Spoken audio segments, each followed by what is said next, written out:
ಬೆಂಗಳೂರಿನ ಚಾಮರಾಜಪೇಟೆಯಲ್ಲಿರುವಂಥ very famous ಕೋಟೆ ಶ್ರೀ ಪ್ರಸನ್ನ ವೆಂಕಟರಮಣ ಸ್ವಾಮಿಯ ಸನ್ನಿಧಿಯಲ್ಲಿದ್ದೀವಿ. ಈ ದೇವಸ್ಥಾನ ಸುಮಾರು ನಾನು ಕಂಡಾಗೆ ಒಂದು 60 ವರ್ಷ ಕೆಳಗೆ ದೇವಸ್ಥಾನ ಜನನೇ ಬರ್ತಾ ಇರಲಿಲ್ಲ. ಹಾಗಿದ್ದ ದೇವಸ್ಥಾನ ಇವತ್ತು ಯಾಕಪ್ಪ ದೇವಸ್ಥಾನ ಜನ ಬರ್ತಾರೆ ಅನ್ನೋ ಸ್ಥಿತಿಗೆ ಬಂದ್ಬಿಟ್ಟಿದೆ ಈಗ. ಯಾಕೆ ಅಂತಂದರೆ ನಮ್ಮದೆಲ್ಲ ಅದು ದೈವ ಸಾನ್ನಿಧ್ಯ. ಅನಂತ್ನಾಗ್ ಸರ್ ಮೊನ್ನೆ ತಾನೇ ಅವ್ರಿಗೆ ಪದ್ಮಭೂಷಣ ಪ್ರಶಸ್ತಿ ಬಂತು. ಅವರು ಅಭಿನಯಿಸಿದಂಥ ಆ ಹಾಡು ಭಾಗ್ಯದ ಲಕ್ಷ್ಮೀ ಬಾರಮ್ಮ ಇಲ್ಲೇ ಚಿತ್ರೀಕರಣ ಮಾಡಿದ್ದು. ಒಂದು ಭಕ್ತಿಯಿಂದ ಶ್ರದ್ಧೆಯಿಂದ ಬಂದ್ರವಾಗ ಅವರು ಇಲ್ಲಿ ಏನೇನು ಸಂಪ್ರದಾಯ ಪದ್ಧತಿ ಇದೆ ಅದನ್ನು ಅವರ ಅನುಸರಿಸಿದೆ.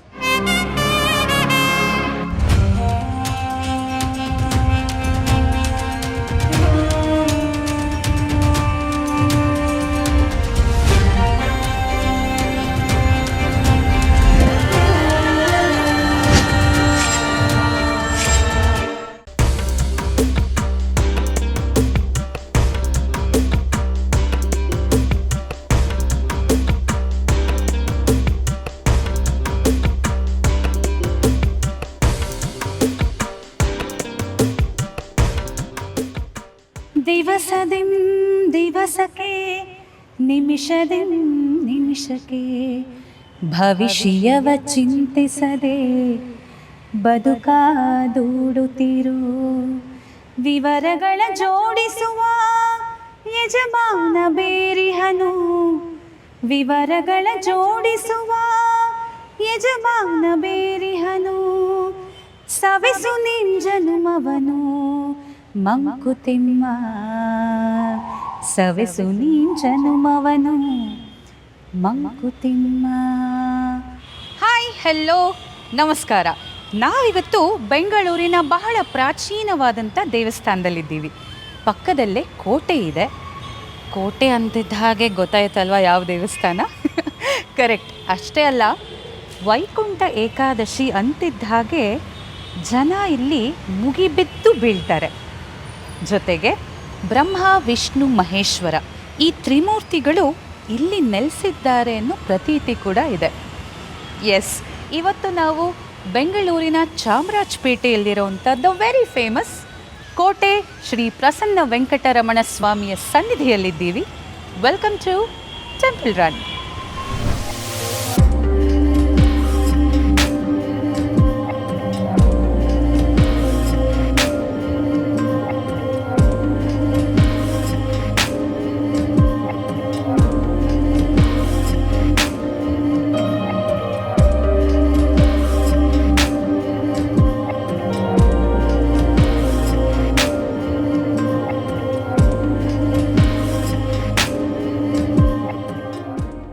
सेवे केशवकालवेगमनिशं सर्वार्थफलदायकम् अनेकविद्वज्जनरत्नपूर्णं वेदोदकन्या इतरङ्गरम्यम्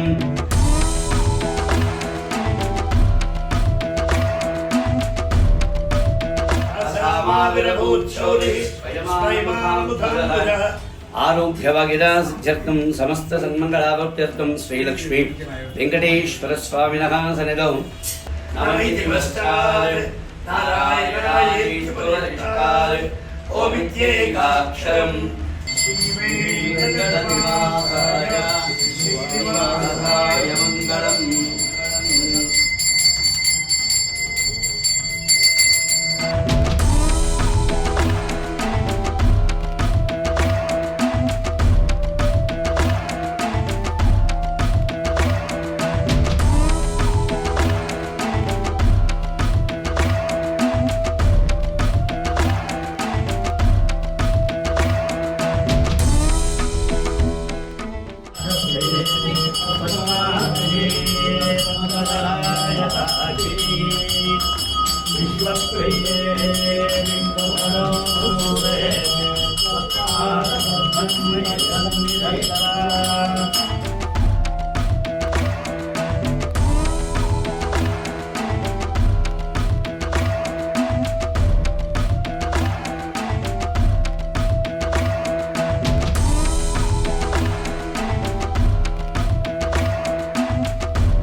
ಇವತ್ತು ನಾವು ಒಂದು ಅದ್ಭುತವಾದಂಥ ದೇವಸ್ಥಾನದಲ್ಲಿದ್ದೀವಿ ಅಂತ ನಿಮ್ಗಾಗಲೇ ಪರಿಚಯ ಮಾಡಿಕೊಟ್ಟೆ ಅಲ್ವಾ.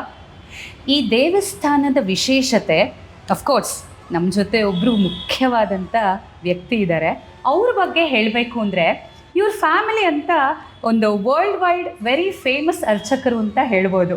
ಯಾಕೆ ಅಂದರೆ ಇವರು ಇಲ್ಲೂ ಕೂಡ ಪೂಜೆ ಮಾಡ್ತಾರೆ, ಹೊರದೇಶದಲ್ಲಿ ಅದು US ಇರ್ಬೋದು, ಕ್ಯಾನಡಾ ಇರ್ಬೋದು, ಯು ನೇಮ್ ಎನಿ ಕಂಟ್ರೀಸ್, ಇವರ ಫ್ಯಾಮಿಲಿಯವರು ಯಾರಾದರೂ ಒಬ್ಬರು ಅಲ್ಲಿ ದೇವರ ಸೇವೆಯನ್ನು ಮಾಡ್ತಾ ಬಂದಿದ್ದಾರೆ. ಇವತ್ತು ಅಂಥ ವಿಶೇಷವಾದಂಥ ಈ ದೇವಸ್ಥಾನದ ಪ್ರಧಾನ ಅರ್ಚಕರಾದಂಥ ಶ್ರೀಯುತ ಶೇಷಾದ್ರಿ ಭಟ್ಟರವರು ನಮ್ಮ ಜೊತೆ ಇದ್ದಾರೆ. ಆಚಾರ್ಯ ನಮಸ್ಕಾರ. ನಮಸ್ಕಾರ. ನೀವು ಈ ಒಂದು ವೃತ್ತಿಗೆ ಶುರು ಮಾಡಿದ್ದು ಅಥವಾ ಬಂದಿದ್ದು ಪಾದಾರ್ಪಣೆ ಅಂತಲೇ ಕೇಳ್ಬೋದು. ಯಾವ ವರ್ಷದಲ್ಲಿ ಅಥವಾ ವಯಸ್ಸಲ್ಲಿ? ಇದು ಕೋಟೆ ಶ್ರೀ ಪ್ರಸನ್ನ ವೆಂಕಟೇಶ್ವರ ಸ್ವಾಮಿ ದೇವಸ್ಥಾನ, ಬೆಂಗಳೂರು ಮಹಾನಗರದ ಅತ್ಯಂತ ಪುರಾತನವಾದ ದೇವಸ್ಥಾನ. ನಾನು ಈ ದೇವಸ್ಥಾನದಲ್ಲಿ ವಂಶಪಾರಂಪರ್ಯ ಅರ್ಚಕ. ಅಂದರೆ ನಂದು 8ನೇ ತಲೆ ನಂದು. ನಮ್ಮ ಹಿರಿಯರು, ನಮ್ಮ ತಾತ ಮುತ್ತಾತ ಸುಮಾರು 7 ತಲೆ ಮುಗಿದೋಯ್ತು. ನಂದು 8ನೇ ತಲೆ. ಸೊ ನೀವು 8th ಜನರೇಷನ್. 8ನೇ ಜನರೇಷನ್. ಇವರು ನನ್ನ ಮಗ 9th ಜನರೇಷನ್. ಇದು ಈ ದೇವಸ್ಥಾನ ಅವತ್ತು. ಮೊದಲು ದೇವಸ್ಥಾನ ಹೀಗಿರಲಿಲ್ಲ. ಈ ದೇವಸ್ಥಾನ ಸುಮಾರು ನಾನು ಕಂಡಾಗೆ ಒಂದು 60 ವರ್ಷ ಕೆಳಗೆ ದೇವಸ್ಥಾನ ಜನನೇ ಬರ್ತಾ ಇರಲಿಲ್ಲ. ನನಗೆ ಬಹಳ ವಿರಳ ಜನ ಬರೋದು. ಇಲ್ಲೊಂದು ಸೇವೆ ನಡೆಸಬೇಕು ಅಂದರೆ ನಮ್ಮ ತಂದೆಯವರು, ನನ್ನ ಚೆನ್ನಾಗಿ ಜ್ಞಾಪಕ ಇದೆ, ನಮ್ಮ ತಂದೆ ನಮ್ಮ ತಾತ ಕೆಲವ್ರ ಮನೆಗೆ ಹೋಗ್ಬಿಟ್ಟು ನೀವು ಅಭಿಷೇಕ ಮಾಡಿಸಿ, ಉತ್ಸವ ಮಾಡಿಸಿ ಅಂತ ಹೇಳ್ಬಿಟ್ಟು ಕೇಳ್ಕೊಂಡು ಬಂದು ಮಾಡಿಸ್ತಾ ಇದ್ದರು. ಆವಾಗ ಸೈಕಲಲ್ಲಿ ಹೋಗ್ಬಿಟ್ಟು ಅವ್ರ ಮನೆಗೆ ಹೇಳಿಬಿಟ್ಟು ಒಂದು ಮಾಡ್ಕೊಂಡು ಹೋಗ್ತಾಯಿದ್ರು. ಹಾಗಿದ್ದ ದೇವಸ್ಥಾನ ಇವತ್ತು ಯಾಕಪ್ಪ ದೇವಸ್ಥಾನ ಜನ ಬರ್ತಾರೆ ಅನ್ನೋ ಸ್ಥಿತಿಗೆ ಬಂದುಬಿಟ್ಟಿದೆ ಈಗ. ಯಾಕೆ ಅಂತಂದರೆ ನಮ್ಮದೆಲ್ಲ ಅದು ದೈವ ಸಾನ್ನಿಧ್ಯ. ನಾವು ಯಾವ ರೀತಿ ಕಾಯ ವಾಚ ಮನಸ್ಸ ಶ್ರದ್ಧೆಯಿಂದ ಆ ಪರಮಾತ್ಮನ ಸೇವೆ ಮಾಡ್ತೀವಿ, ಅಲ್ಲಿ ಸಾನ್ನಿಧ್ಯ ಹೆಚ್ಚಾಗುತ್ತೆ. ಸಾನ್ನಿಧ್ಯ ಹೆಚ್ಚಾದ ಮೇಲೆ ಬರೋ ಭಕ್ತಾದಿಗಳಿಗೆ ಅವ್ರು ಏನು ಕೇಳ್ಕೊಳ್ತಾರೆ ಅದು ಅವರ ಒಂದು ಇಷ್ಟಾರ್ಥ ನೆರವೇರುತ್ತೆ. ಯಾವಾಗ ಅವ್ರ ಇಷ್ಟಾರ್ಥ ನೆರವೇರಿದಾಗ ಆಟೋಮೆಟಿಕ್ ಜನ ಬಂದೇ ಬರ್ತಾರೆ ದೇವಸ್ಥಾನಕ್ಕೆ. ಮೊದಲು ದೇವಸ್ಥಾನಕ್ಕೆ ಬರೋರಿಗೆ ಅವ್ರಿಗೆ ಏನು ಮನಸ್ಸಿಗೆ ಬೇಕೋ, ಅವ್ರಿಗೆ ಹೇಗೆ ಮನಸ್ಸು ತೃಪ್ತಿ ಆಗುತ್ತೋ ಆ ಥರ ನಡೆಸ್ಕೊಡ್ಬೇಕಂತ ನಮ್ಮ ಧರ್ಮ, ಅರ್ಚಕರ ಧರ್ಮ. ಇಡೀ ಬೆಂಗಳೂರು ಸಿಟಿನಲ್ಲಿ ಕೆಲವು ದೇವಸ್ಥಾನಗಳನ್ನ ಭಾಳ ಜನ ಅಪೇಕ್ಷೆ ಪಡ್ತಾರೆ. ತತ್ರಾಪಿ ವೈಕುಂಠ ಏಕಾದಶಿ ದಿವಸ ಮಾತ್ರ ಎಷ್ಟು ದೇವಸ್ಥಾನ ಇದೆ ಬೆಂಗಳೂರಲ್ಲಿ, ಎಲ್ಲ ಕಡೆ ಹೋದ್ರು ಇಲ್ಲಿಗೆ ಬಂದುಬಿಟ್ಟೆ ಹೋಗ್ತಾರೆ ಜನ. ಹೌದು, ಇಲ್ಲಿ ಬಂದ್ಬಿಟ್ಟು ನಮಗೆ ಹೇಳ್ತಾರೆ ಬಟ್ರೆ ಎಲ್ಲ ದೇವಸ್ಥಾನ ಹೋಗಿದ್ವಿ, ಎಲ್ಲೋದ್ರೂ ನಮಗೆ ತೃಪ್ತಿ ಆಗಲಿ, ಇಲ್ಲಿ ಬಂದರೆ ನಮಗೆ ಮನಸ್ಸಮಾಧಾನ ಆಗ್ಬೋದು. ನಾನು ಅದೇ ಕೇಳಬೇಕು ಅಂತಿದ್ದೆ. ಈಗ ವೈಕುಂಠ ಏಕಾದಶಿ ದಿನ ತುಂಬ ದೇವಸ್ಥಾನಗಳಿದೆ, ತುಂಬ ಚೆನ್ನಾಗಿ ಗ್ರ್ಯಾಂಡಾಗಿ ಸೆಲೆಬ್ರೇಟ್ ಮಾಡ್ತಾರೆ. ಆದರೆ ತಾವು ಹೇಳಿದಾಗೆ ಜನ ಮಾತ್ರ ಫಸ್ಟ್ ಬರೋದು ಇಲ್ಲಿ. ಅಂಥ ವಿಶೇಷತೆ ಈ ಒಂದು ಅಂದರೆ ಈತನ ನೋಡೋದಕ್ಕೆ ಈ ಟೈಮಲ್ಲಿ ಒಂಥರ 2 ಕಣ್ಣು ಸಾಲದು. ಮತ್ತು ವೈಕುಂಠ ದ್ವಾರ ಅಂತ ಈತನಿಗೆ ಅಥವಾ ಯಾಕೆ ಆ ಒಂದು ಹೆಸರು ಬಂದಿದ್ದು? ಎಲ್ಲ ದೇವಸ್ಥಾನಗಳಲ್ಲೂ ಕಮರ್ಷಿಯಲ್ ಆಗಿಬಿಟ್ಟಿದೆ. ವೈಕುಂಠ ಟಿಕೆಟ್ ಕಲೆಕ್ಟ್ ಮಾಡ್ತಾರೆ, ಜನಗಳು ಹೋಗೋದಕ್ಕೆ ಮಾಡೋದಕ್ಕೆ ದುಡ್ಡು ಕಲೆಕ್ಟ್ ಮಾಡ್ತಾರೆ. ನಾನಿಲ್ಲ ಅದು ಮಾಡಿಲ್ಲ, ಅಲೋ ಮಾಡಿಲ್ಲ. ಇಲ್ಲಿ ದೇವಸ್ಥಾನ ಜನ ಬರಬೇಕೇ ವಿನಃ ದುಡ್ಡು ಕೊಟ್ಬಿಟ್ಟು ಅವ್ರು ದೇವ್ರ ಸೇವೆ ಮಾಡಬೇಕಾಗತ್ತೆ ಅವ್ರಿಗಿಲ್ಲ. ಆಯಿತಾ? ಅದ್ರ ಮೇಲೆ ಇಲ್ಲಿ ದೇವಸ್ಥಾನಕ್ಕೆ ಬೇಕಾದಷ್ಟು ಸಂಪಾದನೆ ನಮ್ಮ ದೇವಸ್ಥಾನದಲ್ಲಿದೆ. ವೈಕುಂಠ ಏಕಾದಶಿ ಬೆಳಿಗ್ಗೆ 1 ಗಂಟೆಗೆ ಬೆಳಗಿನ ಜಾವ ನಾವು ಬಾಗಿಲು ತೆಗೆದುಬಿಟ್ರೆ ರಾತ್ರಿ 1 ಗಂಟೆಗೆ ಹಾಕೋದು. 24 ಗಂಟೆ ಓಪನ್ ಆಗಿರುತ್ತೆ. 1 ಗಂಟೆ ಬಾಗಿಲು ತೆಗೆದುಬಿಟ್ಟ ಮೇಲೆ ದೇವರಿಗೆ ಪೂಜೆ ನಿವೇದನ ಮಹಾಮಂಗಳತೆ ಆಗಿಬಿಟ್ಟು 2:15 ಗಂಟೆಗೆ ಉತ್ಸವ ಪೂಜೆ ಮಾಡಿಸ್ತಿರಲಿ. ಅದು ಅಲ್ಲಿ ಉತ್ಸವ ಮೂರ್ತಿ ಇದರಲ್ಲಿ ಗ್ಲಾಸ್ ಹೌಸಲ್ಲಿ ಇರುತ್ತೆ, ದರ್ಪಣ ಮಧ್ಯದಲ್ಲಿರುತ್ತೆ. ಅಲ್ಲಿಂದ ಇಲ್ಲಿಗೆ ಬರೋ ಹೊತ್ತಿಗೆ 4 ಪ್ರದಕ್ಷಿಣೆ ಮಾಡ್ಕೊಂಡು ಹೋಗಿ 1:30 ಗಂಟೆ ಕಾಲ ಆಗುತ್ತೆ. ಅಷ್ಟೊಂದು ಸುಮಾರು 5,000 ಜನ ಸೇರಿರ್ತಾರೆ. ಬೆಳಗಿನ ಜಾವ 2 ಗಂಟೆಗೆ ಸೇರಿರ್ತಾರೆ. ಅಂದರೆ ನನಗೆ ನಪ್ಪ ಇದೆ, ನಾವು ತುಂಬ ಪುಟ್ಟ ಮಕ್ಕಳಿಂದ ಬರ್ತಾ ಇದ್ದೀವಿ, ಅಪ್ಪ ಅಮ್ಮ ಕರ್ಕೊಂಬರ್ತಾಯಿದ್ರು. ತುಂಬ ಅಂದರೆ ಸಿಕ್ಕಾಪಟ್ಟೆ ರಶ್ ಇರುತ್ತೆ. ಆದರೂ ಎಷ್ಟು ನೀಟಾಗಿ ನೀವು ಅರೇಂಜ್ ಮಾಡಿ ಪ್ರತಿಯೊಬ್ಬರಿಗೂ ತುಂಬ ಚೆನ್ನಾಗಿ ಆ ದ್ವಾರ ಮಾಡಿರ್ತೀರ, ದ್ವಾರಕ್ಕೆ ಬರೋ ನಮಗೆ ಹಾಗೆ ಮಾಡಬೇಕಲ್ವಾ. ಇದು ಭಾಳ ಚಿಕ್ಕದಾಗಿತ್ತು ಇದು ಈ ದ್ವಾರ. ಇಲ್ಲಿದೆ ನೋಡಿ, ಇಷ್ಟೇ ಇದಕ್ಕೆ ಎತ್ತರ ಇದ್ದಿದ್ದು, ಅದು ಸ್ವಲ್ಪ ಅಲ್ಲಿಂದ ಎತ್ತರಕ್ಕೆ ಮಾಡಿದ್ದೀವಿ. ಹೌದು, ಅದು ಎತ್ತರ ಮಾಡಿಸಿದೆ. ಹಾಗೆ ತುಂಬ ಎತ್ತರ ಮಾಡಿ ಇದು ಕೆಳಗಿದ್ದರಿಂದ ನಮ್ಗೆ ತುಂಬ ಜನ ಬರೋಕ್ಕೆ ತೊಂದರೆ ಆಗ್ತದೆ. ಇಲ್ಲ 5 ಮೆಟ್ಲು ಬೇರೆ ಇತ್ತು, ಸ್ಟೆಪ್ಸ್ ಇತ್ತು, ಅದು ಬಿದ್ದುಬಿಡೋರೆಲ್ಲ ಹೆಂಗಸರು ಮಕ್ಕಳೆಲ್ಲ ನಾನು ತೆಗೆದುಬಿಟ್ಟು ಆ ಪ್ರಕಾರ ತಕ್ಕ ಹಾಗೆ ಮಾಡಿಸಿದೆ. ಅದು ಮಾಡಬೇಕಾದ್ರೆ ಆರ್ಕಿಯಾಲಜಿ ಪರ್ಮಿಷನ್ ತಗೊಂಡೆ ನಾನು. ಇಲ್ಲಿ ಸೆಂಟ್ ಆರ್ಕಿಯಾಲಜಿ ಪರ್ಮಿಷನ್ ತಗೊಂಡು ಇದೆಲ್ಲ ತೆಗೆಸ್ಬಿಟ್ಟು ಇದೆಲ್ಲ ಗ್ಲಾಸ್ ಹೌಸು ಹೌದು, ಪೂರ್ತಿ ಹರಿದ್ವಾರಕ್ಕೆ ಹೋಗಿ ನಾವು ನಮ್ಮ ಕಮಿಟಿಯವರೆಲ್ಲ ಹೋಗ್ಬಿಟ್ಟು ಹರಿದ್ವಾರದ ಒಂದು 10-15 ದೇವಸ್ಥಾನ ನೋಡಿಬಿಟ್ಟು ಇದು ಸೆಲೆಕ್ಟ್ ಮಾಡ್ಕೊಂಡು ಬಂದ್ವಿ ನಾವು. ಅಲ್ಲಿಂದ ಕರೆಸಿದ್ವಿ ಅವನ್ನ, ಇಲ್ಲ ಅವನ್ನ ಇಟ್ಕೊಂಡ್ಬಿಟ್ಟು ಪೂರ್ತಿ ಇದನ್ನ ಕಟ್ಟಿದ್ವಿ. ಈ ವೈಕುಂಠ ಏಕಾದಶಿ ಅನ್ನೋದು ಏನಪ್ಪ ಅಂತಂದರೆ, ಸಾಮಾನ್ಯವಾಗಿ ನಮ್ಮಲ್ಲಿ ಉತ್ತರಾಯಣ ದಕ್ಷಿಣಾಯನ ಅಂತ ಎರಡಿದು. ದಕ್ಷಿಣಾಯನ ಯಾರು ಸತ್ತೋಗ್ಬಿಟ್ರೆ ಅವ್ರ ಮೋಕ್ಷ ಇಲ್ಲ ಅಂತ ಒಂದು ಪ್ರತೀತಿ. ಅದಕ್ಕೆ ಮಹಾಭಾರತ ಯುದ್ಧದಲ್ಲಿ ಭೀಷ್ಮನ ಹೊಡಿತಾನವನು ಅರ್ಜುನ, ಅವಾಗ ದಕ್ಷಿಣಾಯನ.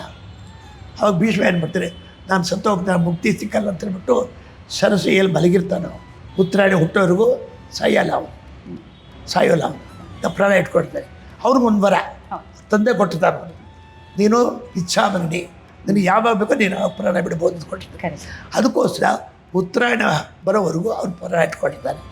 ಹಾಗೇನೆ ಈ ಕಡೆ ಒಂದು ಆಳ್ವಾರ ಬರಿದ್ದಾರೆ, ಅವರು ನಮ್ಮ ಆಳ್ವಾರ ಅಂತ ಹೇಳ್ಬಿಟ್ಟು ಅವರು ಶ್ರೀರಂಗದಲ್ಲಿ ಇರ್ತಾರೆ. ಅವರು ಒಂದು ಇದು ಕಟ್ಕೊಂಡು ಒಂದು ಪರ್ಣಶಾಲೆ ಆಶ್ರಮ ಕಟ್ಕೊಂಡು ಪ್ರತಿನಿತ್ಯ ದೇವರಿಗೆ ರಂಗನಾಥ ಸ್ವಾಮಿಗೆ ತುಳಸಿ ಹಾರ, ಇದು ಹೂವಿನ ಹಾರ ಕಟ್ಕೊಂಡು ಅವ್ರು ಸಮರ್ಪಣೆ ಮಾಡೋರು. ಅವರು ಇನ್ನೇನಿಲ್ಲ, ನಿತ್ಯ ಅವರು ಬಹಳ ಸಾತ್ವಿಕದ ಮನುಷ್ಯ, ದೇವ್ರ ನಿತ್ಯ ಸಮರ್ಪಣೆ ಮಾಡ್ತಿದ್ರು. ಆ ಮನುಷ್ಯ ದಕ್ಷಿಣದಲ್ಲಿ ಹೋಗ್ಬಿಡ್ತಾರೆ. ನಮ್ಮ ಶಾಸ್ತ್ರ ಪ್ರಕಾರ ದಕ್ಷಿಣದಲ್ಲಿ ಹೋದರೆ ಅವ್ರಿಗೆ ಇದಿಲ್ಲ, ಮೋಕ್ಷ ಇಲ್ಲ. ಅವ್ರ ಆತ್ಮ ಕೇಳ್ಕೊಳ್ತೀವಿ, ಏನಯ್ಯ ನಿನಗೆ ಇಷ್ಟೆಲ್ಲ ನಾನು ಸೇವೆ ಮಾಡಿದೆ, ನನಗೆ ಮೋಕ್ಷ ಕೊಟ್ಟಿಲ್ವಲ್ಲ ಅಂತ. ಅದು ತುಂಬ ಅಳುತ್ತ ಆತ್ಮ. ಆವಾಗ ಅವನು ಆತ್ಮ ಹೇಳ್ತೆ, ನನಗೇನೋ ಮೋಕ್ಷ ಕೊಟ್ಟೆ, ಜನಗಳಿಗೇನಪ್ಪ ಮಾಡ್ತೀಯ ನೀನು. ಆವಾಗ ಅದಕ್ಕೂ ವರ ಕೊಡ್ತಾರೆ. ಯಾರು ಈ ದಿನ ವೈಕುಂಠ ದ್ವಾರದಲ್ಲಿ ನಮ್ಮ ಸೇವೆ ಮಾಡ್ತಾರೆ ಅವ್ರಿಗೆಲ್ಲ ಅವರವರ ಪುಣ್ಯಕ್ಕನುಸಾರ ಮೋಕ್ಷ ಕೊಡ್ತೀನಿ ವರ ಕೊಟ್ಟೆ. ಅದಕ್ಕೋಸ್ಕರನೇ ಎಲ್ಲ ವೈಷ್ಣವ ದೇವಸ್ಥಾನಗಳಲ್ಲಿ ಇದು ವೈಕುಂಠ ಏಕಾದಶಿ ಉತ್ತರ ಸ್ವರ್ಗದ ಭಾಗಗಳಲ್ಲಿ ಉತ್ಸವ ಆಗಿ ದೇವರ ಮಾಡಿಸ್ತಾರೆ. ಇದು ವೈಕುಂಠ ಏಕಾದಶಿ ಒಂದು ಮಹತ್ವ. ಇದು ಅಫ್ಕೋರ್ಸ್ ವೈಕುಂಠ ಏಕಾದಶಿಯ ವಿಶೇಷತೆ. ಇಲ್ಲಿ ನಾವೊಂದು ಓದಿರೋ ಹಾಗೆ ಅಥವಾ ಕೇಳಿರೋ ಹಾಗೆ, ಈಗ ಇಲ್ಲಿನ ದೇವಸ್ಥಾನದ ಗೋಡೆ ಮತ್ತು ಇಲ್ಲಿ ಟಿಪ್ಪು ಸುಲ್ತಾನ್ ಅವರ ಪ್ಯಾಲೆಸ್ಸು ಅದೆರಡು ಒಂದೇ ಗೋಡೆನಾ ಅಥವಾ ಕಾಂಪೌಂಡ್ ಒಂದೇನಾ, ಏನಿದು ಆ್ಯಕ್ಚುಲಿ? ಇದು ಮೈಸೂರು ಮಹಾರಾಜರು ಕಟ್ಟಿಸಿದ ದೇವಸ್ಥಾನ. ಇದು ಚಿಕ್ಕದೇವರಾಜ ಒಡೆಯರು ಕಟ್ಟಿಸಿದ್ರಿಂದ ಅವ್ರ ಮಗ ಕಂಠೀರವ ರಾಜ ಒಡೆಯರು ದೇವಸ್ಥಾನಕ್ಕೆ ಪೂಜೆಗೆ ಇಲ್ಲ 4 ಗ್ರಾಮಗಳು ಕೊಟ್ಟಿದ್ರು. ಆವಾಗ ಅದ್ರಲ್ಲಿ ಬರೋ ದವಸ ಧಾನ್ಯದಲ್ಲಿ ಪೂಜೆ ಮಾಡ್ಕೊಂಡು ಹೋಗ್ಬೇಕು ಮಾಡಿದ್ರು. ಪಕ್ಕದ ಟಿಪ್ಪು ಪ್ಯಾಲೇಸ್ ಕಟ್ಟಿದ, ಹೈದರಾಲಿ ಕಟ್ಟಿದ್ದ, ಬೇಸಿಗೆ ಅರಮನೆ ಕಟ್ಟಿದ್ದ. ಇಲ್ಲಿ ನಮ್ಮ ಮೆಡಿಕಲ್ ಕಾಲೇಜ್ ಇದಿಲ್ಲ, ಬೆಂಗಳೂರು ಮೆಡಿಕಲ್ ಕಾಲೇಜ್, ಅಲ್ಲಿ ನಾನು ಕಂಡಾಗೆ ಬ್ರಿಟಿಷರಿದ್ದಾಗ ಅವರಿಗೆಲ್ಲ ಇವರು ಸೋಲ್ಜರ್ಸ್ಗೆಲ್ಲ ಇದು ಮಾಡ್ತಾಯಿದ್ರು, ಟ್ರೈನಿಂಗ್ ಕೊಡ್ತಾಯಿದ್ರು. Medical college. ಆಮೇಲೆ ಬ್ರಿಟಿಷರಿಗೂ ಟಿಪ್ಪುಗೂ ಬಹಳ ವೈಮನಸ್ಯ. ಆವಾಗ ಏನು ಮಾಡಿದ್ರು, ಅವನು ಪ್ರತಿ ವರ್ಷ ಅವನು ಇಲ್ಲಿ ಬರೋರಂತೆ. ಟಿಪ್ಪುನು ಹೈದರಾಲಿ ಖಾನು ಈ ಪ್ಯಾಲೇಸ್ಗೆ ಸಮ್ಮರ್ ಪ್ಯಾಲೇಸ್ ಬರುತ್ತೆ, ಬೇಸಿಗೆ ಕಾಲದ ಬರುತ್ತೆ. ಅದು ನೋಡಿಕೊಂಡು ಅಲ್ಲಿಂದ ಫೈರ್ ಮಾಡಿದ್ದಾರೆ ಅವರಿಗೆ, ಹೊಡಿಬೇಕು ಅಂತ. ಎದುರು ಹೊಡೆದ ಅಲ್ಲಿಂದ ಆ ಫೀಲ್ಡಿಂದ ಅಲ್ಲಿಗೆ ಹೊಡೆದಿದ್ದಾರೆ. ಅದೇನಾಯಿತು, ಫೀಲ್ಡ್ ಹೊಡೆಯುವಾಗ ಆ ಬುಲೆಟ್ಟು ನಮ್ಮ ಗರುಡಗಂಬಕ್ಕೆ ತಗಲಿದೆ. ಇನ್ನು ಮುಂದ್ಗಡೆ ಇದೆಯಾ ನೋಡಿ, ಇವಾಗ ಗರುಡಗಂಬ ತಗೊಂಡ್ಬಿಟ್ಟು ಅದು ಕ್ರ್ಯಾಕ್ ಆಗಿಬಿಡ್ತು, ಬಂದ್ಬಿಡ್ತು. ಆವಾಗ ಅವನು ಬಚಾವ್ ಆಗಿಬಿಟ್ಟು ಅವನು. ಆವತ್ತಿಂದ ಅವರಿಗೆ ನಮ್ಮ ಪ್ರಾಣ ಉಳಿಸ್ತಾರೆ ಅಂತ ಹೇಳ್ಬಿಟ್ಟು ಹೈದರಾಲಿ ಖಾನ್ ಮತ್ತು ಇವನು ಟಿಪ್ಪು ಇಬ್ಬರು ನಮ್ಮ ದೇವಸ್ಥಾನ ಬಹಳ ಬರ್ತಿದ್ರಂತೆ. ನನಗೆ ಗೊತ್ತಿಲ್ಲ. ಇದು ಬಹಳ ಅಚ್ಚರಿಯ ಸಂಗತಿ. ಅದು ನಾನು ಕಂಡಾಗೆ ಆ ಪಿಲ್ಲರ್ ಹಾಗೆ ಇತ್ತು, ಕ್ರ್ಯಾಕ್ ಬಂದಿತ್ತು, ಹಾಗೆ ಇತ್ತು. ಅವಾಗ ಇಷ್ಟೆಲ್ಲ ವೈಬ್ರೇಷನ್ ಇರಲಿಲ್ಲ, ವೆಹಿಕಲ್ಸ್ ಇರಲಿಲ್ಲ. ಒಂದು ಸಲ ಆರ್ಕಿಯಾಲಜಿ ಡೈರೆಕ್ಟರ್ ಒಬ್ಬರು ಬಂದರು ಇಲ್ಲಿಗೆ, ಬಂದುಬಿಟ್ಟು ಬಟ್ರೆ ತುಂಬ ಕ್ರ್ಯಾಕ್ ಬಂದುಬಿಟ್ಟಿದೆ, ಇವಾಗ ವೆಹಿಕಲ್ಸ್ ತುಂಬ ಓಡಾಡ್ತಾ ಇದೆ, ಅಕಸ್ಮಾತ್ ಬಿದ್ಗಿದ್ದು ಹೋಗ್ಬಿಟ್ರೆ ಪ್ರಾಬ್ಲಮ್ ಆಗುತ್ತೆ, ತೆಗೆದುಬಿಡೋಣ ಇದನ್ನ, ನಿಮ್ಮ ಇಷ್ಟ ಅಂತಂದೆ. ಆವಾಗ ಅವರೇನು ಮಾಡಿದ್ರು, ಆ ಹಳೆ ಗಡ್ಗಮ ತೆಗೆದುಬಿಟ್ಟು ಇವಾಗ ಹೊಸದಾಗಿ ನಾವು ಹಾಕಬೇಕು. ಇವಾಗಿರೋದು ಹಳೇದಲ್ಲ, ಹೊಸದು. ಮತ್ತು ಆ ಹಳೆ ಅದೇನಾಯಿತು ಅಂದರೆ ಅದು ಅರ್ಧ ಕಟ್ಟಾಗೋಯ್ತಲ್ಲ. ಆ ಸೀತಾಪತಿ ಗ್ರಹದಲ್ಲಿ ಒಂದು ಮಠ ಇದೆ, ಆ ಮಠದಲ್ಲಿ ಇಟ್ಟು ಅಲ್ಲೊಂದು ಆಂಜನೇಯ, ಗರುಡ, ಶಂಕು ಚಕ್ರ ಈ ಥರ ಇವಾಗ ನಾವು ಹೇಗೆ ಬಿಡ್ತಿದ್ದೀವಿ ಇಲ್ಲಿ ಹಾಗೆ ಇತ್ತಲ್ಲೂ. ಅದು ಅರ್ಧ ಕಟ್ಟಾಗೋಯ್ತಲ್ಲ, ಅವರಲ್ಲಿ ಇಟ್ಕೊಂಡಿದ್ದಾರೆ. ಇದು ನಮ್ಮ ದೇವಸ್ಥಾನದ ಟಿಪ್ಪು ಸುಲ್ತಾನ್ಗೂ ನಮ್ಮ ದೇವಸ್ಥಾನ ಒಂದು ಕನೆಕ್ಷನ್. ಏನ್ ಕನೆಕ್ಷನ್ ಅಲ್ವಾ ಇದು ಕನೆಕ್ಷನ್ ಇದೆ. ಆಮೇಲೆ ಇದು ಈ ದ್ರವಿಡಿಯನ್ ಸ್ಟೈಲ್ ಅಂತ ನಾವು ಕರಿತೀವಲ್ಲ, ಆ ಒಂದು ಶೈಲಿಯಲ್ಲಿ ಇಡೀ ಟೆಂಪಲ್ನ ಕೆತ್ತನೆ ಮಾಡಿರೋವಂಥದ್ದು ಅನ್ನೋದು ಪ್ರತೀತಿ ಅಲ್ವಾ? ಹೌದು. ಹಾಂ, ಇದು ಎಷ್ಟು ನಿಜಾನೋ ಎಷ್ಟು ಸುಳ್ಳೋ ಗೊತ್ತಿಲ್ಲ, ನನ್ನ ಕ್ಯೂರಿಯಾಸಿಟಿ ಕೇಳ್ತಾ ಇದ್ದೀನಿ. ಇಲ್ಲಿ ಆಗಿನ ಕಾಲದಲ್ಲಿ ಏನೋ ಮೈಸೂರು ವಾರ್ ಥರ ಏನೋ ಆಗಿತ್ತಂತೆ, ಆಮೇಲೆ ಏನಾದರೂ ಆ ಥರ ಆಗಿದ್ದಲ್ಲಿ ನಿಮಗೇನಾದರೂ ಗೊತ್ತಿದೆಯಾ? ಮತ್ತು ಏನಾದರೂ ದೇವಸ್ಥಾನಕ್ಕೆ ಯಾರಾದರೂ ತೊಂದರೆ ಅಂತ ಏನಾದರೂ ಮಾಡಿದ್ರಾ? ಇಲ್ಲ, ಹಾಗೇನಿಲ್ಲ. ಇದೇನಾಯಿತು ಅಂದರೆ ನಾನು ಕೇಳ್ಪಟ್ಟಾಗೆ ಈ ಕಡೆ ಯಾವುದೋ ವೈಷ್ಣು ದೇವಸ್ಥಾನ ಇರಲಿಲ್ಲ ಅಂತ ಮೊದಲು. ಹಾಂ, ಆವಾಗ ಆ ಚಿಕ್ಕದೇವರಾಜ ಒಡೆಯರಿಗೆ ಇಲ್ಲಿ ಯಾರು ವಾಸ ಇದ್ದರು ಅವರೆಲ್ಲ ಹೋಗಿ ಕೇಳ್ಕೊಂಡ್ರಂತೆ, ನಮ್ಮ ದೇವಸ್ಥಾನಕ್ಕೆ ಒಂದು ವಿಷ್ಣು ದೇವಸ್ಥಾನ ಕಟ್ಕೊಡಿ ನಮಗೆ ಅಂತ ಹೇಳ್ಬಿಟ್ಟು. ಆವಾಗ ದಿವಾನ್ ಪೂರ್ಣಯ್ಯನವರು ಇದನ್ನು ಕಟ್ಟಿಸಿದ್ರು ಅಂತ ಒಂದು ಪ್ರತೀತಿ. ಬಟ್ ಯಾರು ಏನು ಅಂದರೆ ಅವಾಗಿನ ಕಾಲದಲ್ಲಿ ಅವಾಗ ಮೈಸೂರು ವಾರ್ ಅನ್ನೋ ಥರ ಇತ್ತೇನೋ? ಇಲ್ಲ, ಅದಕ್ಕೆ ಅದೇ ತೊಂದರೆ ಇಲ್ಲ, ಏನು ತೊಂದರೆ ಏನೂ ಆಗಿಲ್ಲ. ಅದೇ. Okay, oh that's nice. ಅದೇ ಆ್ಯಕ್ಚುಲಿ ಇಲ್ಲಿ ಈ ಮೆಟ್ರೋಗೋಸ್ಕರನೋ ಅಥವಾ ಕೆಲವೇನೋ ಈ ರೋಡ್ ಕನ್ಸ್ಟ್ರಕ್ಷನ್ ಮಾಡಬೇಕಾದ್ರೇನೋ ಆ ತುಪಾಕಿ ಎಲ್ಲ ಸಿಕ್ತು ಅಂತ ಹೇಳ್ತಾರೆ. ಆ ಥರದ್ದು ಏನಾದರೂ ಕುರುಹುಗಳು ಅಥವಾ ಏನಾದರೂ ಇದೆಯಾ? ಹೇಗೆ? ಇಲ್ಲ, ಇಲ್ಲೇನು ಸಿಕ್ಕಿಲ್ಲ. ಆವಾಗ ಇದು ಮಾಡೋವಾಗ ಮೆಟ್ರೋ ಮಾಡಿದ್ರಲ್ಲ, ಆ ಟೈಮಲ್ಲಿ ಇದು ಸಿಕ್ತಂತೆ. ಇವನು ನಮ್ಮ ಟಿಪ್ಪು ಸುಲ್ತಾನ ಹೌದು, ಅದೇ ಇಲ್ಲೇ ಅಂತಂತೆ. ಓ ಅಂತ. ಇನ್ನೊಂದು ಏನಿದೆ, ನಮ್ಮ ದೇವಸ್ಥಾನದ ಮೀನಿದೆ ಇಲ್ಲಿ, ಒಂದು ಫಿಶ್ ಇದೆ ಇಲ್ಲ. ಹೌದಾ? ಅದು ಕಲ್ಲು ಕೆತ್ತಿದ್ದಾರೆ. ಅದು ಸಾಮಾನ್ಯವಾಗಿ ನನಗೆ ತಿಳಿದ ಮಟ್ಟಿಗೆ ಎಲ್ಲೆಲ್ಲಿ ಆ ಫಿಶ್ ಇರ್ತದೆ ಅಲ್ಲಿ ಅದು ಮುಖ ಎಲ್ಲಿರುತ್ತೆ ಆ ಕಡೆ ಒಂದು ನಿಧಿ ಇರುತ್ತಂತೆ. ಕೆಳಗೆ ಯಾರೋ ಇಟ್ಟಿರ್ತಾರೆ, ಯಾರಿಗೆ ಸಿಗ್ತೋ ಗೊತ್ತಿಲ್ಲ. ಪರಂತು ಎಲ್ಲೊಂದು ನಿಧಿ ಅಂತೂ ಇದೆ. ಇದು ಫಿಶ್ ಇದೆ, ಅಲ್ಲಿ ಹಾಕ್ಬೇಕು ಅಗತ್ಯ ಇರಲಿಲ್ಲ, ಅಲ್ಲಿ ಹಾಕಿದ್ದಾರೆ. ನಾವು ಯಾರು ನೋಡೋಕೆ ಹೋಗಿಲ್ಲ. ಅದು ಹಾಗೆ ಇದೆ. ಅದು ನಿಧಿಯಲ್ಲಿ ನಮ್ಗೆ ಗೊತ್ತಿಲ್ಲ, ನಾವು ನೋಡಿಲ್ಲ. ಅದು ಪದ್ಧತಿ ಮಾತ್ರ ಅದು ಹೇಳ್ತಾರೆ ಇದೆ. ಈಗ ಕೋಟೆ ಪ್ರಸನ್ನ ವೆಂಕಟರಮಣ ದೇವಾಲಯ, ಕೋಟೆ ಇದ್ದಿದ್ದಕ್ಕೆ ಇದು ಕೋಟೆ ಅಂತ ಜಾಯಿನ್ ಆಗಿ ಬಂತ. ಈ ಏರಿಯಾ ಪೂರ್ತಿ ಕೋಟೆ ಅಂತಲೇ ಹೆಸರು. ಇದು ಕೋಟೆ ವೆಂಕಟರಮಣ ಸ್ವಾಮಿ, ಕೋಟೆ ಆಂಜನೇಯ ಸ್ವಾಮಿ ದೇವಸ್ಥಾನ. ಅಲ್ಲಿ ಕೋಟೆ ಒಂದು ನೋಡಿ, ಇಲ್ಲಿ ಆಂಜನೇಯ ಸ್ವಾಮಿ ದೇವಸ್ಥಾನ ಎದುರಿಗೆ, ಇದರ ಹಾಸ್ಪಿಟಲ್ ಎದುರಿಗೆ, ಅದಕ್ಕೆ ಕೋಟೆ ಅಂತ ಹೆಸರು ದೇವಸ್ಥಾನಕ್ಕೆ. ಅದಕ್ಕೆ ಕೋಟೆ ವೆಂಕಟರಮಣ. ಆಮೇಲೆ ಈ ದೇವಾಲಯದ ಜೊತೆಗಿನೇ ಆಮೇಲೆ ಇಲ್ಲಿ ರಾಮೋತ್ಸವ ತುಂಬಾ ಫೇಮಸ್. ಆ್ಯಕ್ಚುಲಿ ತುಂಬ ವರ್ಷದಿಂದ ಅವರು ಮಾಡ್ತಿದ್ದಾರೆ ಅನ್ಕೊತೀನಿ. ಏನು ವಿಶೇಷತೆ ಅಲ್ವಾ ಇದು? ಇಲ್ಲಿ ಪಕ್ಕದಲ್ಲೇ ಬಸವನ ಗುಡಿ ಇದೆ. ಇಂಥ ಒಂಥರ ಪವಿತ್ರವಾದ ಸ್ಥಳ ಅಂತಲೇ ಹೇಳ್ಬೋದು. ಇಲ್ಲಿನ ಜನರು ಈಗ ನಿತ್ಯ ಬರೋದು ಹೆಚ್ಚಿನ ಸಂಖ್ಯೆಯಲ್ಲಿ ಬರ್ತಾರಾ? ಅಥವಾ ಅಫ್ಕೋರ್ಸ್ ವೈಕುಂಠ ಏಕಾದಶಿಲಿಂತೂ ಬಂದೇ ಬರ್ತಾರೆ, ಬಟ್ ನಿತ್ಯ ಪೂಜೆಯಲ್ಲಿ ಮಿನಿಮಮ್ ಒಂದು 50ರಿಂದ 100 ಜನ ಆದರೂ ಇದ್ದೇ ಇರ್ತಾರೆ ಅನ್ಸತ್ತಲ್ವ? ಇರ್ತಾರೆ. ಬೆಳಗ್ಗೆ ಒಂದು 100 ಜನ ಇರ್ತಾರೆ, ಸಾಯಂಕಾಲ ಒಂದು 50 ಜನ ಬರ್ತಿರ್ತಾರೆ. ಶನಿವಾರ, ಶುಕ್ರವಾರ, ಭಾನುವಾರ ತುಂಬ ವಿಶೇಷ ದೇವಸ್ಥಾನದಲ್ಲಿ. ಸಾಮಾನ್ಯವಾಗಿ ಈ ದೇವಸ್ಥಾನದಲ್ಲಿ ಹೆಣ್ಮಕ್ಳಿಗೆ ಮದುವೆ ಆಗದಿರೋರು, ಗಂಡು ಮಕ್ಕಳು ಮದುವೆ ಆಗದಿರೋರು ಕಲ್ಯಾಣೋತ್ಸವ ಮಾಡಿಸ್ತಾರೆ. ಇಲ್ಲಿ ಮದುವೆ ಆಗಬೇಕು ಅನ್ನೋದಕ್ಕೋಸ್ಕರ ಇಲ್ಲಿ ಪ್ರಾರ್ಥನೆ ಮಾಡಿಕೊಂಡ್ರೆ ಅವ್ರಿಗೆ ಆ ಕೆಲಸ ಆಗೋಗುತ್ತೆ. ಆದ್ದರಿಂದ ಪ್ರತಿಯೊಬ್ಬರು ಒಂದು ಕಲ್ಯಾಣೋತ್ಸವ ಮಾಡಿಸ್ತಾರೆ. ನೀವು ಭಾನುವಾರ ಬಂದು ನೋಡಿದ್ರೆ, ನಿನ್ನೆ ಬಂದಿದ್ದರೆ ಸುಮಾರು 500 ಜನ ಇದ್ದರು. ಕಲ್ಯಾಣೋತ್ಸವ ಬಂದು ಅವ್ರ ಮನೆಯವ್ರನ್ನ ಕರೆಸಿ ಕಲ್ಯಾಣೋತ್ಸವ ಮಾಡಿಸ್ಕೊಂಡು ಪ್ರಸಾದ ತಗೊಂಡು ಹೋಗ್ತಾರೆ. ಈ ಹಾಲ್ ಫುಲ್ ಜನ ಸೇರಿಬಿಡ್ತಾರೆ. ಮಿಕ್ಕಿದ ದಿವಸ ಎಲ್ಲ ಬೆಳಿಗ್ಗೆ ಒಂದು 100 ಜನ, ಸಾಯಂಕಾಲ ಒಂದು 50 ಜನ ಇದ್ದು ಹೋಗ್ತಾರೆ. ಹೆಚ್ಚು ಗಲಾಟೆ ಇರಲಿಲ್ಲ. ಶನಿವಾರ, ಶುಕ್ರವಾರ, ಭಾನುವಾರ ಈ 3 ದಿನ ತುಂಬ ರಶ್ ಇರ್ತದೆ. ಒಂದು. ಎರಡನೇದು, ಈ ದೇವಸ್ಥಾನದಲ್ಲಿ ವಿಷ್ಣು ದೀಪ, ಶ್ರಾವಣ ಮಾಸ, ಪವಿತ್ರೋತ್ಸವ, ರಥೋತ್ಸವ, ಈ ದೇವಸ್ಥಾನ ಬಹಳ ಪ್ರಸಿದ್ಧಿ. ಪ್ರತಿ ವರ್ಷ ಮೇ ಅಥವಾ ಜೂನ್ ತಿಂಗಳಲ್ಲಿ, ಅದು ನಮ್ಮಲ್ಲಿ ಸೌರಮಾನತ್ಯ ವೃಷಭ ಮಾಸ ಅಂತೀವಿ ನಾವು. ಜ್ಯೇಷ್ಠ, ವೈಶಾಖ ಅಥವಾ ಜ್ಯೇಷ್ಠ ಈ ತಿಂಗಳಲ್ಲಿ 15 ದಿನ ಸಂಕಲ್ಪ ರಥೋತ್ಸವ ಮಾಡ್ತೀವಿ. ರಥೋತ್ಸವ ಆವಾಗ ತುಂಬ ಜನ ಬರ್ತಾರೆ. ಆಮೇಲೆ ಇಲ್ಲಿ ನಾವು ಈತನ ದರ್ಶನ ಮಾಡೋಕ್ಕೂ ಮುಂಚೆ ಆ ಪ್ರಾಂಗಣದಲ್ಲಿ ಸಾಕಷ್ಟು ಕಲ್ಲಿನ ಕೆತ್ತನೆಗಳು, ಕಂಬಗಳಿರೋವಂಥದ್ದು ನೋಡಿದ್ವಿ. ಇದರ ವಿಶೇಷತೆ ಏನು? ಯಾವಾಗ ಇದು ಮಾಡಿಸಿ ತಂದಿದ್ದ ಅಥವಾ ಇಲ್ಲೇ ಏನಾದರೂ ಕಲ್ಲಲ್ಲಿ ಸಿಕ್ಕಿ ಕೆತ್ತಿದ್ದ, ಹೆಂಗೆ? ಅಮ್ಮ, ಇಲ್ಲೇನಾಗಿದೆ ಅಂದರೆ ಶಿವಕೇಶ್ವರ ಸಮ್ಮೇಳನ ನಮ್ಮ ದೇವಸ್ಥಾನದಲ್ಲಿ. ಸಾಮಾನ್ಯವಾಗಿ ವೈಷ್ಣವ ದೇವಸ್ಥಾನದಲ್ಲಿ ಶಿವನ ವಿಗ್ರಹ ಇರಲ್ಲ. ಹೌದು. ಶಿವನ ದೇವಸ್ಥಾನದಲ್ಲಿ ವಿಷ್ಣು ವಿಗ್ರಹ ಒಂದಿರುತ್ತೆ.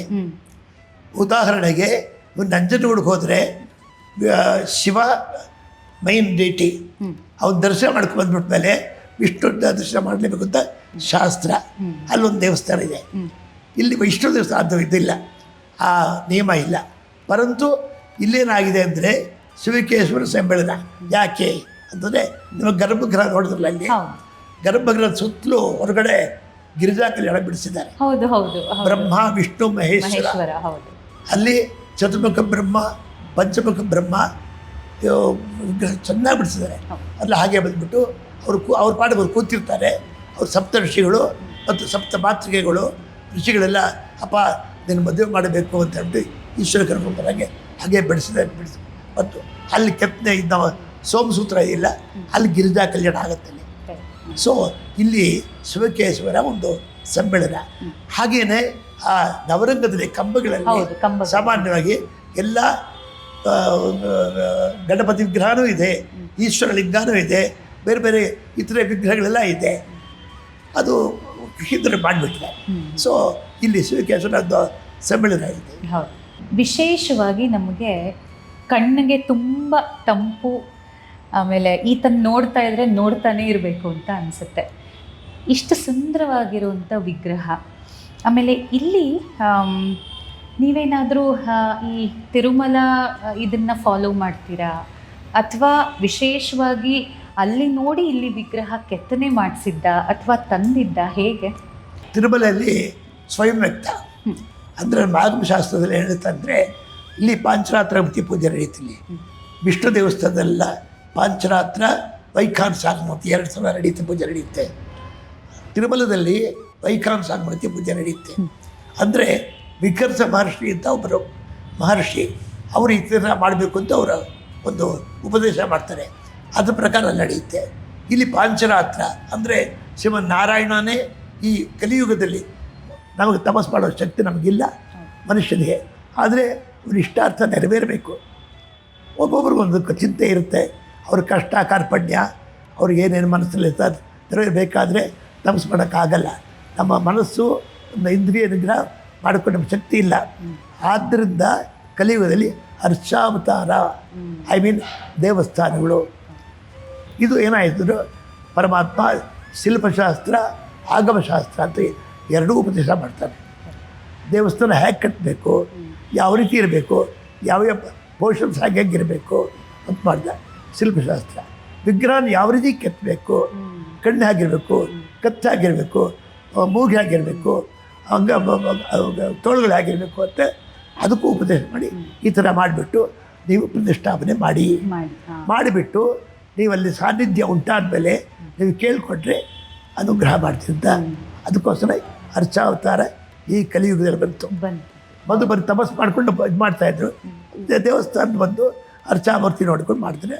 ಅವರೇ ಇಷ್ಟ ಅಂತ ನಾವೇ ಕೊಂಡೋಗುತ್ತೆ.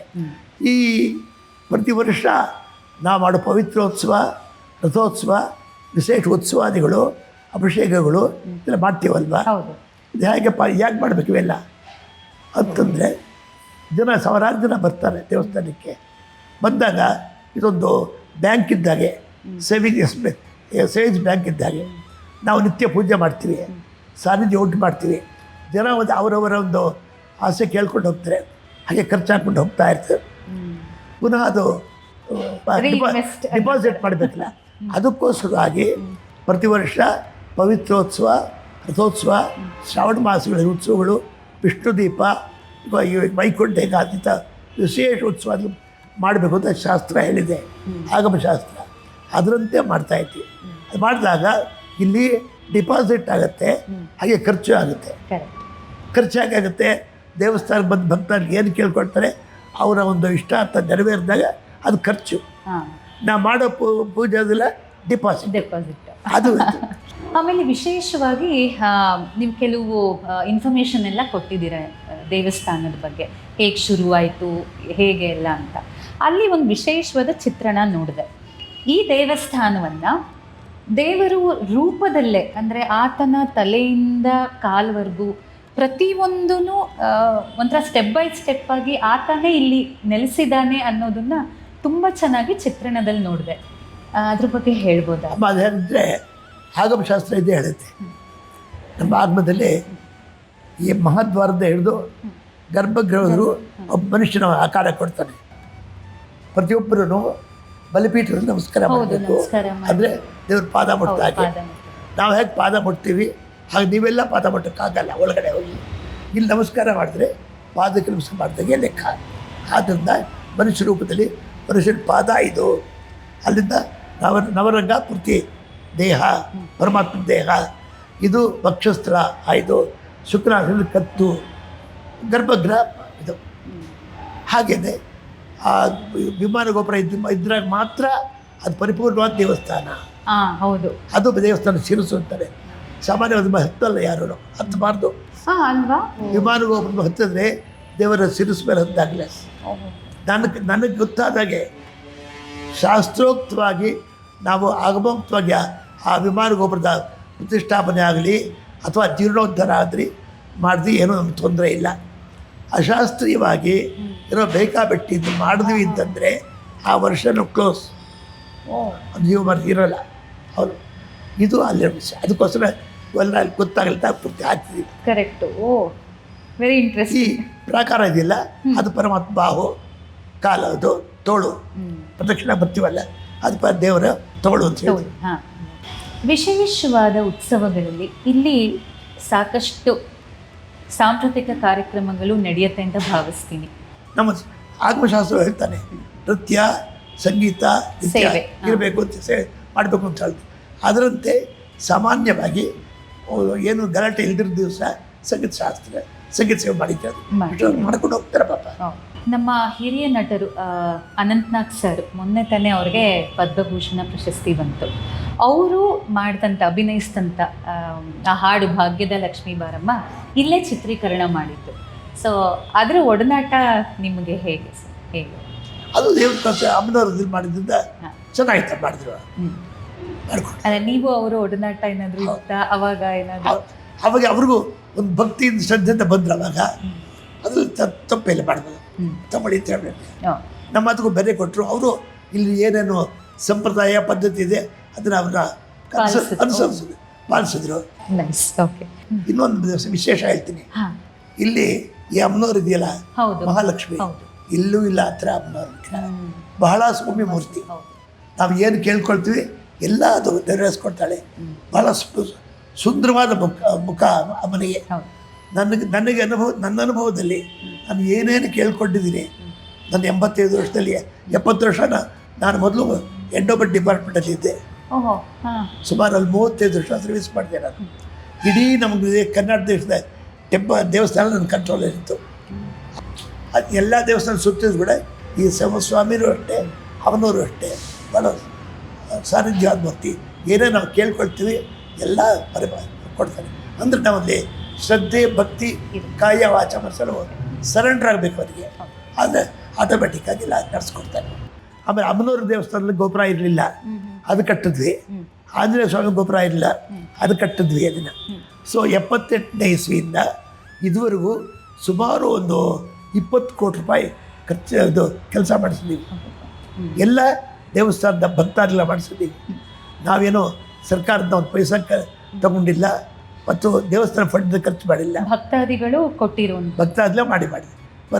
ಗೌರ್ಮೆಂಟ್ ಪರ್ಮಿಷನ್ ತಗೊಂಡು ಮಾಡಿರೋದು. ಈ ದೇವಸ್ಥಾನದ ಹಳೆ ತೇರೊಂದಿತ್ತು, ರಥ ಎಲ್ಲ ವಿಚಿತ್ರವಾಗಿಬಿಡ್ತು. ಆವಾಗ ನಾವೇನು ಮಾಡಿದ್ವಿ, ನಮ್ಮ ಕಮಿಟಿಯವರು ಸೇರ್ಕೊಂಡ್ಬಿಟ್ಟು ಈ ಆದಿಕೇಶ್ವರ ಇದ್ರು ನೋಡಿ, ಅವ್ರ ಮನೆಗೆ ಹೋದ್ವಿ. ಅವರಿಲ್ಲ, ಅವ್ರ ಅಳಿಯ ಇದ್ದಾನೆ ಶ್ರೀನಿವಾಸ ಮೂರ್ತಿ ಅಂತ ಹೇಳ್ಬಿಟ್ಟು, ಅವ್ರ ಮನೆಗೆ ಹೋದ್ವಿ. ನಾವು ಹತ್ರ ಇದೆ ಹಳೆ ದೇವಸ್ಥಾನ, ನಮಗೊಂದು ತೇರು ಮಾಡಿಕೊಳ್ಬೇಕು ಅಂತ. ಪಾಪ ಅವ್ರಿಗೇನು ದೇವ್ರ ಬುದ್ಧಿ ಕೊಟ್ಟನೋ, ನಿನ್ನ ಚಾಪಿಚ್ಚಿಸ್ತಾನೋ ಮಾಡಿಸ್ಕೊಡ್ತೀನಿ ಅಂತ ಅವ್ರು ಒಪ್ಪಿಕೊಂಡ್ರು. ಅವರೇ ಅವ್ರ ಶಿಲ್ಪಿನ ಕರೆಸ್ಬಿಟ್ಟು ಅವ್ರ ಮನೆ ಹತ್ರ ಇಟ್ಕೊಂಡ್ಬಿಟ್ಟು ತೇರೆಲ್ಲ ಮಾಡಿದ್ರು, ರೆಡಿ ಮಾಡಿದ್ರು. ನಾವು ಆವಾಗ ಹೋಗ್ತೇರೋ ನೋಡ್ಕೊಂಡು ಬರ್ತಾ ಇದ್ದೆ. ಮಾಡಿಬಿಟ್ಟು ಅವ್ರೇನು ಮಾಡಿದ್ರು, ಒಂದು 10 kg ಬೆಳ್ಳಿ ಕೊಟ್ಟರು ನನಗೆ. ನನಗೆ ಆವಾಗ ಏನಾಯಿತು, ಬೆಳ್ಳಿ ತಿರಿ ಯಾಕೆ ಮಾಡಬಾರ್ದು ನಾವು ಒಂದು ನನ್ನ ಮನಸ್ಸಿಗೆ ಬಂತು. ಆವಾಗ ಅಂದ್ಕೊಂಡಿದ್ದೆ ನಾವು, ಏನೋ ಪರಮಾತ್ಮ ಮನಸ್ಸು ಕೊಟ್ಟವನು. 10 kg ಬೆಳ್ಳಿ ಕೊಟ್ಟರವರು. ಕೊಟ್ಟ ಮೇಲೆ ಇಲ್ಲಿ ಶುರು ಮಾಡಿದ ಮೇಲೆ 500 kg ಬೆಳ್ಳಿ ಶುರು ಆಯ್ತು. ಅಬ್ಬಾ 10 kg 500 kg ಆಯ್ತು ನೋಡಿ, 500 kg ಬೆಳ್ಳಿ, ಅಲ್ಲ ಆತನ ದಯೆ ಇದು ಅಷ್ಟೇ. 500 kg ಬೆಳ್ಳಿ ಕಲೆಕ್ಟ್ ಮಾಡಿ ಪೂರ್ತಿ ಇಲ್ಲೇ ಕೆಲಸ ಬೆಳ್ಳಿ ಯಾರೂ ಕೊಡಲಿಲ್ಲ, ಅವ್ನು ಕರೆಸಿ ಇಲ್ಲಿ ಇಟ್ಕೊಂಡ್ಬಿಟ್ಟು ಇಲ್ಲಿ ಮಾಡಿಸ್ಬಿಟ್ಟು ಬೆಳ್ಳಿ ತೆರೆ ಮಾಡಿದೆ. ಅದನ್ನ 1 kg ಇದು ಬಂಗಾರದಲ್ಲಿ ಕೆಲಸ ಮಾಡಿದ್ವಿ. ನಾನು ಶುರು ಮಾಡಿದಾಗ ಬರೀ 5,600 ರೂಪಾಯಿ ಇತ್ತು 1 kg ಬೆಳ್ಳಿ ನಾನು ಶುರು ಮಾಡಿದಾಗ. ಓಕೆ, ಇವತ್ತು 1 ಲಕ್ಷ. 1 ಲಕ್ಷ. ಸೊ ಇಲ್ಲ, ದೇವ್ರು ಮಾಡಿಸ್ಕೊಂಡು ನಾವೇನು ಏನೇನು ಅಂದ್ಕೊಳ್ತೀವಿ ನಾವು ಮನಸ್ಸಲ್ಲಿ ಸಂಕಲ್ಪ ಮಾಡ್ತೀವಿ ಎಲ್ಲ ನಡೆಸ್ತಾರೆ, ಆತನೇ ನಡೆಸ್ತಾರೆ. ಹಾಗೆಯೇ ಅವನು ಪರಮಾತ್ಮ ಕೂಡ ಮಾಡಿಸ್ಕೊಳ್ತಾನೆ. ಇಲ್ಲ ಹೌದು, ಈಗ ನೋಡಿ ಆತನ್ನ ಎಲ್ಲರೂ ಭಕ್ತಾದಿಗಳು ನಂಬ್ಕೊಂಡು ಬರ್ತಾರೆ. ಆತ ಹೇಗೆ ಮುಖ್ಯನೋ ಆತನ್ನ ನೀವು ಪೂಜೆ ಮಾಡೋರು, ಪ್ರಧಾನ ಅರ್ಚಕರು, ನೀವು ಒಳ್ಳೆ ಮನಸ್ಸಿಂದ ಮಾಡೋದ್ರಿಂದನೇ ಬಹುಶಃ ನಿಮ್ಮ ಮನೇಲಿರ್ಬೋದು ಅಥವಾ ನಿಮಗೆ ಯಾರೇ ಬಂದು ಈ ಥರ ಅಂತ, ಸೊ ಅವ್ರಿಗೂ ಅದೇ ಒಂದು ಒಳ್ಳೆತನ ಅದೊಂಥರ ಮುಂದೆ ಹೋಗ್ತಾ ಹೋಗುತ್ತೆ, ಪ್ಲಸ್ ಆಗ್ತಾ ಹೋಗುತ್ತೆ. ಇಷ್ಟೊತ್ತು ತುಂಬ ಎಷ್ಟೋ ಅಚ್ಚರಿಗಳು ನಮಗೆ ಗೊತ್ತೇ ಇರಲಿಲ್ಲ. ಮತ್ತು ಇಲ್ಲಿನ ಈ ದೇವಸ್ಥಾನದ ವಿಶೇಷವಾದಂಥ ಪೂಜೆಗಳು, ಪ್ರಸಾದ ವಿನಿಯೋಗ ಇರ್ಬೋದು, ತುಂಬ ಚೆನ್ನಾಗಿ ವಿಸ್ತಾರವಾಗಿ ತಿಳಿಸ್ಕೊಟ್ರಿ. ನಮಸ್ಕಾರ. ತುಂಬ ಸಂತೋಷ, ನೀವು ಬಂದಿದ್ದು ತುಂಬ ಸಂತೋಷ.